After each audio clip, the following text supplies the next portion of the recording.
So yeah, thanks for joining us, and yeah, it's great to have people from all around the world. Yesterday, my youngest son Caleb came home. He's 18, and he said, "Dad, I've done it." And I said, "Oh yes, I know. We knew this was coming." He completed his year 12, which is like his senior year of high school. So did his final exam. Him and a few of his mates, they finished it off. And anyway, I thought, oh, we'll come back to this.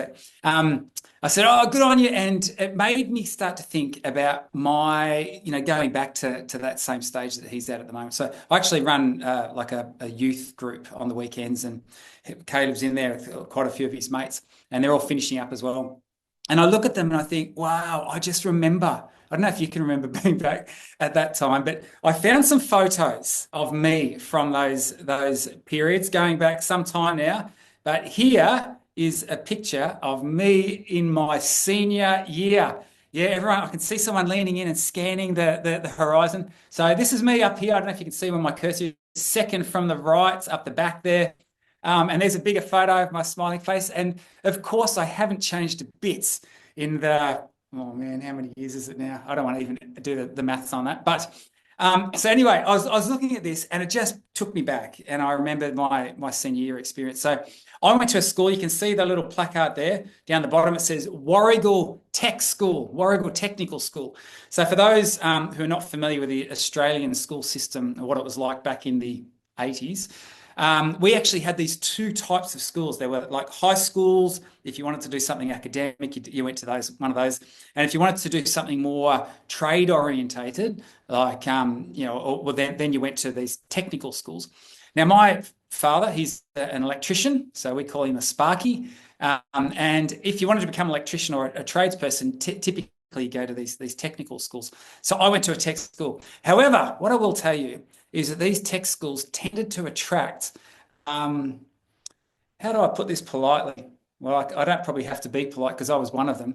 Fairly rough kind of individuals. So I remember you spent most of your lunchtime trying to survive. There was fights breaking out everywhere. It was just like it was a wild scenario for the whole duration of my schooling. But anyway, I have vivid memories of this. But anyway, I somehow got through and I made it into my senior year in year 12.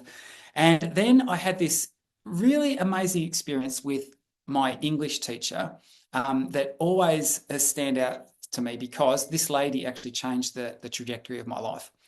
And what happened is we were in class, and I remember this lady. I won't mention her name, but because I said, it was really a rough experience, it must have been terrible for the teachers. I remember she looked like she was about 130 years old because her skin was so wrinkled on that because she smoked incessantly. And I remember this is at school. I remember in the break periods, she'd be outside the classroom, just like just powering this stuff into her before she had to go and face these boys because it was all boys' school, because of the technical nature of it. Before she had to face these boys again. Anyway, and I remember that you'd hear the bell go, like it was time to start class, and then she'd sort of her shoulders would slump, and then she'd take this cigarette, and you'd see her go and just inhale as much as she could to get fortitude for the next lesson. She'd put out a cigarette, and then she'd walk into the room. Anyway, we're in this class doing our thing, and I had a great interest in sort of the sciences. I really enjoyed the maths and sciences. English, I wasn't so great at all. Anyway, in the middle of class, this teacher just stops, and we were doing some work or probably mucking around and not doing our work. But she said, "Hey, Darren." And I said, "Yeah." And I look up and she said, "What are you doing next year?" All right, because this is the question that my boys are, in the youth group are starting to get asked. What are you doing? What are you doing next year? What happens from here? Anyway, she said, "What are you doing next year?" And I said, well, I'm going to get an apprenticeship because I'm going to be an electrician like my dad. And she looks at me for a moment and then she pauses and she said, I'm not sure that you're meant to be an electrician. And I remember just thinking, what sort of a comment is that? Why would she pinpoint me out and ask and make a comment like that? That seemed totally bizarre to me. Anyway, then she said, "You know what? I want you to go home tonight. This is your homework. I want you to write down your personal mission statement." And I went, "I have no idea what that is, miss." And she said, "Well, I want you to write down if you could identify what the sweet spot in life would look like for you, what would it, write it down, one sentence or a short paragraph. What is your personal mission statement? What would you love to do with your life if you had no restrictions at all? Anything, you could do anything. What would it be like? Well, guess what? I did that. I wrote this thing down and I found this bit of paper 25 years later. And here is what I'd written on this bit of paper. I would like to work within the health and fitness area in a position that's academically challenging. I used big words back then, didn't I? And that offers the opportunity to have an impact on the lives of others. And you know what? I found this 25 years later, and I looked at it, I read it, and I went, you know what? I think that's been a bit of a true north for me all of these years. And even to this very day, that's still the space that I really want to operate in. I remember taking it back to school that next day. My teacher, I handed this bit of paper to her. She looked at it, she read it, she looked up at me. Remember, she looked down at the paper again, I read it once more, and then she said to me, you know what? This doesn't look like an electrician. She said, what does it actually look like? And I said, well, you know what? If I could do anything, like what I would love to do, I would love to teach senior PE at school. I would love to do that. And she said, well, PE teaching it is. And anyway, I won't bore you with these details, but I'd actually been told back in year 10 that I wouldn't have been able to get into university to become a PE teacher because they didn't actually accept students from technical schools back in those days. Anyway, this teacher said to me, she goes, no, she says, I'm going to help you. You're going to get in. Anyway, that lady actually sat down with me, wrote applications and did what was needed to be done. And to cut a long story short, I did get into, albeit it was my last pick of universities, but that actually was a story in its own right. And then what happens today, I actually teach PE teachers. I'd love to go back. This is not, don't think me malicious, but I'd love to go back to my year 10 PE teacher and say, ha ha, guess what? But anyway, I won't do that. But you know what? When I looked at this my personal mission statement, what I realized is just by chance, I'd actually stumbled on what's been identified as the 3 components that are actually needed to identify your sweet spot in life. And those 3 things are these: passion, ability, and service. You see, that first line, you know, I'd like to work within the health and fitness area. I loved everything to do with health and fitness, right? I enjoyed sport, but it was more the health and fitness part of it that I just loved. And I would just read this stuff. I remember even in early high school, I'd read about healthy stuff and how to get the most out of life and all the rest of it. I just love that kind of information. So I was super passionate about that.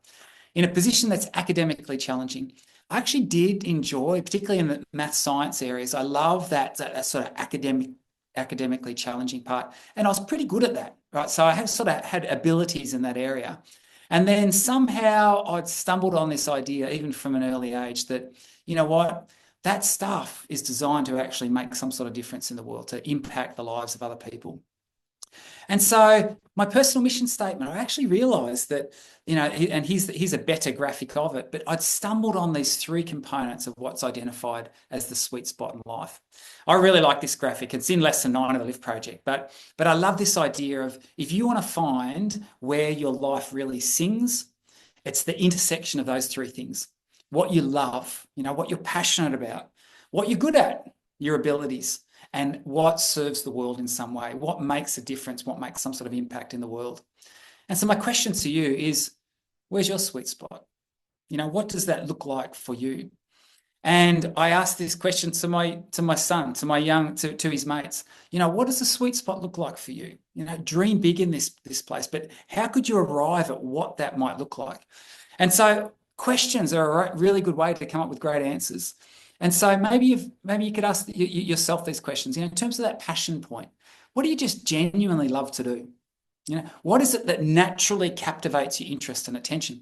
What is it that creates those moments of flow? You know, we talk about those flow moments when, you know, things just sort of disappear around you and you're just in that zone, you just get engrossed in that particular activity. What is it? What is it for you? What does that look like? You know, what's the beautiful thing is that we're all so different in this space. You know, my wife is a drama teacher and she loves putting on big productions and musicals and that. I know nothing about that space. I love to sit there and observe it, but it's not my passion space. And I love to see people connecting with their passion. That's a beautiful thing. And in terms of your abilities, what is it that comes easy to you? What talents and abilities do other people see in you? And actually, I love to do this exercise with young people. I say, ask your parents, ask your friends, what do they see? Because sometimes we miss the abilities and talents that we have inside within us. And then part of the pathway of discovering what abilities and talents we have is to try a whole lot of things.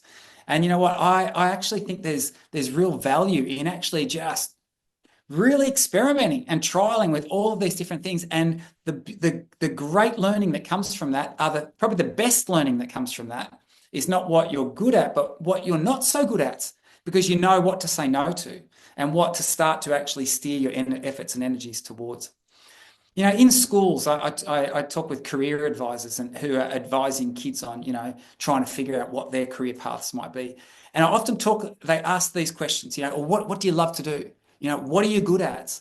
But, unless we go this one step further and ask this third question, and that is, how can you use what you love and what you're good at to make some sort of contribution, to serve the world in some way, right? How can you use your gifts for good? Unless we incorporate that piece on it, we're actually failing our young people, I think. Because what I've discovered is that, you can get involved in things that you're passionate about. For example, I love going kite surfing. I love it. And I'm really passionate about it. I read up on all the different new kites that are coming out and all the rest of it. And I'm not too bad at it nowadays. I've done it enough. And this is one great thing about abilities. The more you use them, your talents grow. But so, I'm passionate about it. I have decent abilities, but it's if I did that day in, day out, it would actually be pretty empty for me, right? Unless I could creatively figure out some way to serve the world, maybe become an instructor, maybe share that joy and love with other people, whatever that might look like. So what is it? Where's the sweet spot for you? What does that look like? I love this quote to wrap it up by Pablo Picasso. And he says this, he says, the meaning of life is to find your gift. And the purpose of life is to give it away. And I like that. I think that I love the sentiment of it. I think that some of the phrasing's not quite right. Perhaps another way to say it is this. If you want to find the sweet spot in life, find your gift. And it requires passion to do that because you've got to chase it. Find your gift, your talent, your ability, and then give it away. Use it to serve the world and contribute in some powerful way. And that doesn't mean give it away for free necessarily. It might be, your paid work, but that's okay. Don't hoard and hold on to your gifts because it's intended to actually make a positive and meaningful impact in the world. So let's chat about that.